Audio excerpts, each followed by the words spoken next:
Assalamualaikum, izin menyambung obrolan kita sebelumnya. Waktu itu kita sudah menjawab pertanyaan tuh, kalau mau obat anti lapar yang sekaligus anti gemuk, itu tuh ada, yaitu berupa protein lemak berkualitas bagus, yang makannya itu diiringi dengan diet rendah gula karbo, rendah fruktosa, dan racun-racunan jenis lain yang berdampak buruk buat manusia. Nah terus, pertanyaan lanjutannya, dosis amannya segimana?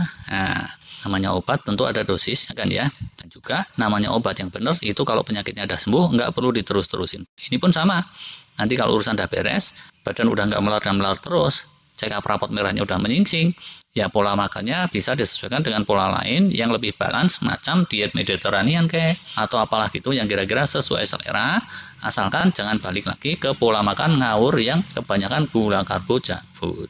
Jadi itu batas aman pertama tuh. Begitu normalisasi sudah terjadi, ya udah obatnya jangan dipakai-pakai terus. Begitulah yang disarankan oleh dokter-dokter di Indonesia dan di mana-mana secara luas. Walaupun di luar sana ada beberapa guru karnivor yang dorong-dorong supaya orang itu diet ketonya, diet karnivornya seterusnya seumur hidup. Terus ya, sebelum lebih lanjut ke soal takaran, kita obrolin dulu yuk. Kenapa sih orang tertentu itu tubuhnya cenderung hobi menimbun lemak? Jawaban gampang-gampangannya nih ya. Timbunan lemak itu terjadi kalau trigliserid dalam darah kita berlebih-lebihan.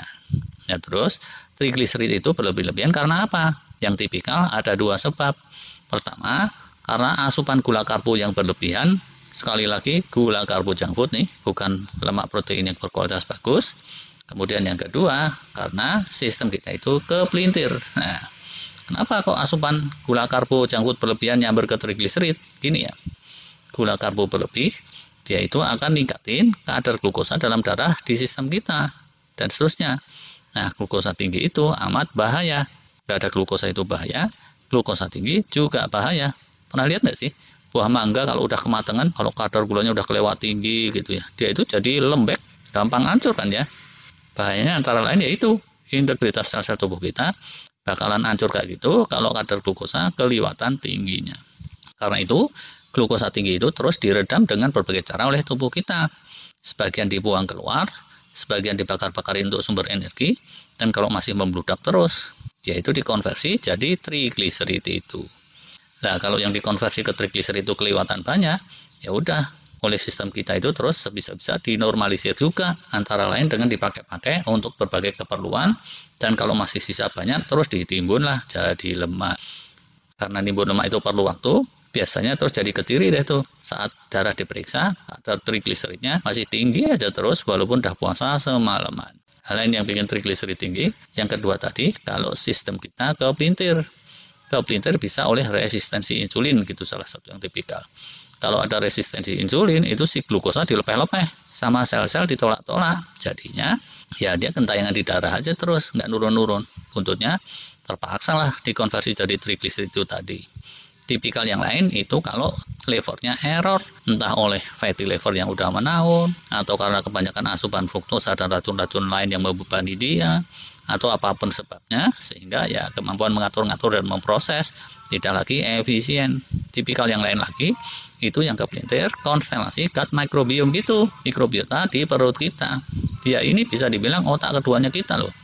Kalau konstelasinya jelek, dia perlu di-reset kayak gitu gampangnya. Seperti yang dulu kita obrolin, karena kalau enggak, dia itu ya antara lain bakalan nyuruh-nyuruh nimbun lemak dan minta untuk jangan dibongkar-bongkar. Nah, ngaco kan jadinya. Nah, si obat kita tadi itu diet rendah gula karbo, rendah fruktosa, rendah junk food, tapi tinggi lemak protein yang berkualitas. Dia punya beberapa khasiat. Khasiat pertamanya, dia akan mengubah konstelasi gut microbiome. Enggak secara seketika sih ya, emang perlu waktu. Tapi waktunya nggak akan lama sekali juga. Ibarat kata nih kalau di teras rumah kita ya, kalau banyak remah-remah makanan gula karbo, dia akan mancing semut kan ya. Dan kalau malam, tikus pun mungkin juga celur-celur tuh berdatangan. Tapi kalau yang kita sediain di situ makanan kucing, nah, mungkin kucing liar lah yang jadi sering nongkrong di sekitar situ. Dan ujungnya itu malah jadi bebas dari tikus. Nah ini mirip nih, begitu normalisasi gut microbiome itu terjadi, biasanya bakat malar itu udah langsung mereda. Dulu udah kita pernah bahas juga ya. Mikrobiota yang sebelumnya terus-terusan kasih instruksi nimbun lemak, jangan dibongkar, sekarang udah tergantikan sama yang lebih normal. Keduanya, dengan asupan gula karbo yang minim, itu glukosa darah nggak akan menggila, dan karena tidak menggila, Yang jadi trigliserid itu juga akan cenderung di batas wajar aja. Agak beda nih ya kalau asupan lemak yang masuk perut kita. Dia itu nggak akan gila-gilaan dikonversi begitu saja jadi trigliserid. Pemecahan lemak itu ya jadinya gradual kan ya. Pirit gitu dikit-dikit oleh tubuh kita, bukan kayak gula karbo yang bisa sekejap mata. Protein juga gitu, yaitu terprosesnya gradual, dipirit dikit-dikit masuk ke sistem kita. Nah, jadinya kalau tubuh kita itu pakan dominannya protein dan lemak, pakan kayak ternak nih ya. Kalau dominannya protein lemak, pengosongan isi perut itu melambat dan jadinya kita awet kenyang, nggak begitu cepat lapar.